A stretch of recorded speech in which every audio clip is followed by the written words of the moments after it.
In the wake of Phyllis's death, viewers of The Young and the Restless have 3 words to say to the show. You ain't slick. No one off-screen thinks for a second that the schemer has really met her maker, because she has been seen conspiring with Jeremy on-screen. Yet there are some people in the crowd who are excited about this. Love that Phyllis is acting dead to get even with Diane. Campdeeds Instagrammed. I hope she gets caught soon. Time has come. Most viewers, though, are baffled by the seeming lack of reason. Is there any? How could it possibly be negative for Diane that she's dead? Rachel Deshawn queried. I don't think they'll be able to show that she intentionally killed Phyllis. If they did, I don't see how it would help Phyllis. Similarly, Joe the Hybrid 68 posed the same question.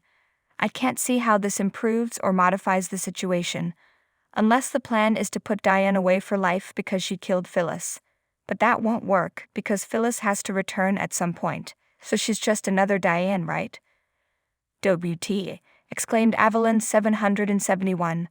I was hoping the concept would be more original and exciting than this sloppy hodgepodge. I don't think this will be enough to make Diane go.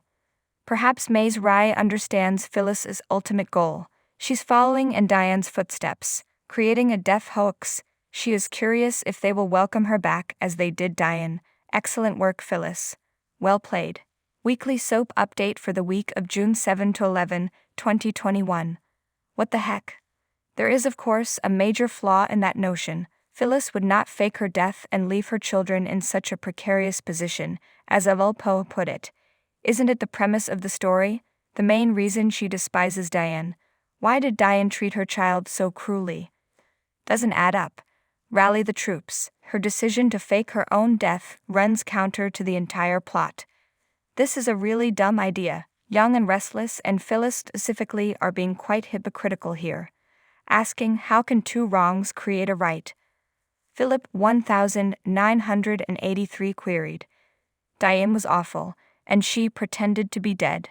So Phyllis does it, and now she's a hero. Really? Phyllis's destruction of this city dates back many years. Years. Wrong. No real mother would stand by and watch her children grieve the loss of their mother. The greatest hypocrisy ever. Phyllis hasn't given Diane any slack since she came back from the dead. Given their history, this is to be expected. And yet, obviously not given Phyllis' history. The woman who tried to murder Christine, stole Nicholas from a mourning Sharon, and blew up Danny and Christine's marriage has no right to say that Diane can't have changed. But if Diane couldn't have evolved, then neither could Phyllis. Many people find it amusing when the reformed con artist assumes an elitist posture.